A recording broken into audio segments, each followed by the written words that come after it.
Hey everybody, Sean here, and this is the second installment of my new video journal series, being on my depression journey with me. If you watched the first one, like I said, I've kind of been doing these sit-down parts of the video a couple days after I've done the main footage parts. So like throughout the day I take some footage of what I've been doing or something that I did, and this is kind of the recap of that. I don't know if this format's going to change. Depending on how it goes, I may change things up down the road, but mainly, like I said, I want to use this as a tool, as a resource for someone who might be going through the same thing. This is just, like I said, a daily journal for me to kind of put my thoughts, and I want to help people that are going through the same thing as me, but at the same time, I want to help people who don't deal with these issues to understand us better, those of us that deal with these issues. And today, so at work,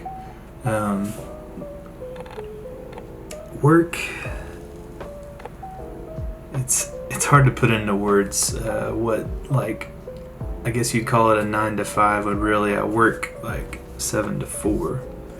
Or if you want to get technical, I get there between like 6:30 and 6:45. Work till 4 or 4:30. But those types of jobs for neurodivergent people like myself, people on the autism spectrum, we don't have a lot of success, if I'm being honest, in that sort of job structure. I've been doing okay. Thankfully, my boss that I work for now is pretty understanding. He's really laid back. The pressure is not super high, and that helps me. I've been there, it will be 2 years in February. Will have been there for 2 years. So I've had some time to settle in. I have my own office this time. It's the first time I've ever had my own office to myself. So like, I don't have to share a space. It's not a lot of noise. I can kind of do my own thing. So that's definitely helpful. But one thing, if you know me well, you know that I struggle with, I don't like phones, especially like landline phones. I really don't like phones. I don't like to call. I don't like to talk to people on the phone. I can text you all day long. Like, I love to text people. Phone calls are just not my jam. So days that I have to spend a lot of time on the phone are really rough, and it just really wears me down. And like I mentioned in my last video about social burnout, that can happen if I talk on the phone a lot throughout the day. So I like to do most of my communication via email, and thankfully most of my clients are cool with that. But there are a few that want to just talk. Like, you send them an email, they'll respond by calling you, and yeah, a lot of that over and over will really wear me down. One thing that you guys can't see probably in this video is I have to have something in my hand, so I've been fidgeting this whole time with different things while I talk. That's just something I do. If I don't have anything, like if I'm in public, I just have to have my phone. I might not be doing anything with it. I just have to hold it and like mess with stuff. I'll like rearrange my apps on my phone or whatever. I just have to have my hands, something occupying my hands, so that it frees up some brain space. Skip ahead, I actually get paid on Tuesdays. That's kind of different than most places, but I got my check deposited, and Laura, my wife, went to the grocery store, got some meat, and I actually decided to fire up the grill. Another thing I'm doing in October, so I've done the Whole30 challenge several times. Probably done it like 6 or 7 or 8, somewhere in there. I did it back in August, part of August into part of September. Just with being in the valley, it's so hard. I can barely motivate myself to do anything. So even doing diets and stuff is really difficult in this time. So what I decided to do is October, I'm using elements of Whole30. My wife and I are making some of our Whole30 meals, and I'm trying to be really good about not eating any processed sugar. But with Whole30, you're not supposed to have any bread, but I'm allowing myself a little bit of bread just to kind of keep, I don't know, bread just kind of energizes me more than anything else. Tuesday, the day that this footage that you're watching of the grill took place, I had like the shakes, just got real shaky and like weak from going, because I went 3 days, the first 3 days of October, without any bread. I finally had to just make myself a piece of toast just to get some energy back and get rid of the shakes. So I did that before we started grilling. And grilling, I can just take, the meat. It's really good for what I've been doing. It's sort of like a paleo, not keto. A lot of people ask me if I'm doing keto, but I've never done keto. I'm doing a modified Whole30. Just trying to kind of cleanse. It's more of a cleanse than anything else. Anyway, I keep getting sidetracked. That's another thing my brain does. It just kind of goes off on its own.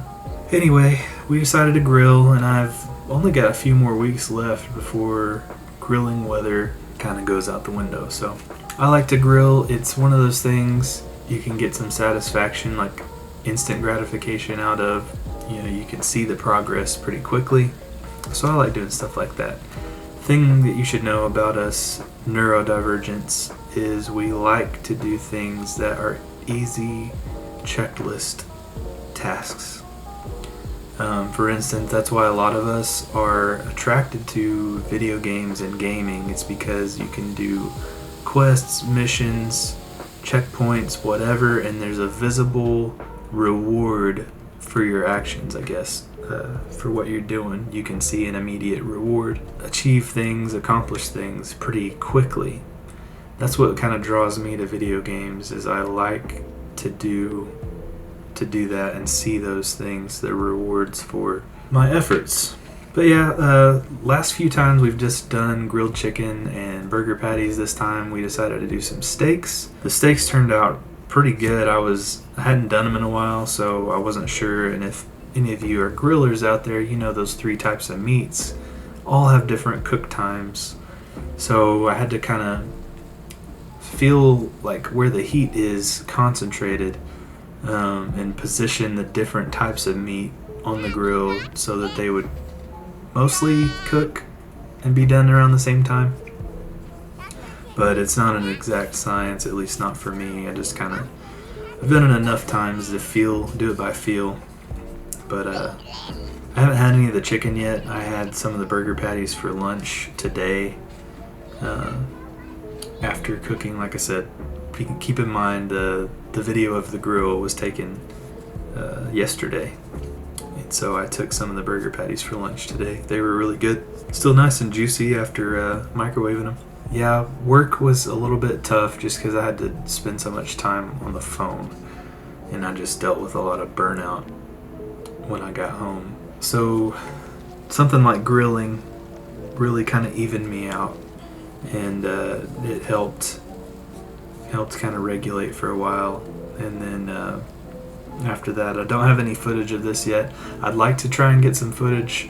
I've got to get a couple things set up, but Declan, my 5-year-old, and I were playing Fortnite for a little while after we grilled and ate dinner. He and I played some Fortnite for a while. And it's fun. Sometimes, so he's got an Xbox in his room and I've got one in here, and sometimes we'll link up that way and play, but he's also got a Switch and he has Fortnite on his Switch. And sometimes he'll sit behind me right here with his Switch, and I'll be on the Xbox. So, it's just the two of us. We don't need to have the headsets and whatnot. We can just talk to each other in the same room. So he has a lot of fun. That's one of the things we get to do together. That's fun. And like I said, it helps me. I like to do the quests. In Fortnite, I don't just play just to get eliminations and all that. I actually go and do all the quests and stuff and get the XP. Declan and I have a lot of fun doing that. Anyway, like I said, this is still in the experimental phase. These videos, for one, I'm not sure how the footage is going to turn out, how I'm going to work the 2 types of footage formats together. We'll see. It's going to be, like I said, an experiment. It'll probably take a week or so of these videos, maybe longer to get a feel for it, but I would actually eventually like to start incorporating more artistic elements. So anyway, the length on these videos, I won't really know. I'm just kind of rambling here. I'm talking to the camera off the cuff. None of this is, I don't even have any notes. I'm just saying what's on my mind, on my heart. Like I said, I hope this helps somebody. If anything, open up the conversation. Just feel like, let me say this. If you're like me, you're either neurodivergent on the autism spectrum, if you are ADHD or have anxiety, depression, adult ADD, any of that stuff, reach out to me. You can comment on this video on YouTube, or message me on Facebook, Instagram, any of that stuff. I just want to be, I keep saying this, but I don't feel like I can emphasize it enough. I want this to be a tool, a resource for somebody who might be dealing with this. I know especially for Christians, it's really hard to talk about. There's not a resource like this in most churches. Some of the really big ones might have something, that can help you deal with this, but I know I didn't have that growing up. And the thing about it is, as a Christian, you almost feel a sense of shame. And I know it shouldn't be this way, and it's not like this everywhere. But there's always this element of shame of talking about it. For me, I'm open about it. The last 3 or 4, probably 4 or 5 years, I've been really open about my depression because I don't want it to be something that you can't talk about. I want other people to know it's a conversation we can have. We can talk about it. So, long story short, just if you're dealing with any of these issues, reach out to me in some way. I'd be more than happy to talk about it with you. Thanks for sticking around. Like I said, I don't know how the viewership of these videos is going to go. I hope it helps somebody. It's going to be a little bit of an experiment. Even if this gets hardly any views, it's helping me to just kind of voice these things and talk about it. Maybe, if anything, if no one else watches it, I'll go back and watch it myself just to see where I am, a month or 2 down the road. Anyway, I appreciate, for those of you that are still here, still watching this video, I appreciate it. Leave a like, leave a comment, subscribe to my channel. Like I said, this is going to be a full series. I'm going to do upwards of 20 to 30 videos. I'm going to try and do something almost every day in the month of October, and like I said, it could carry on to November based on what I'm dealing with. So thanks again, and thanks for sticking around. Stay tuned for the next video. Until next time. Peace.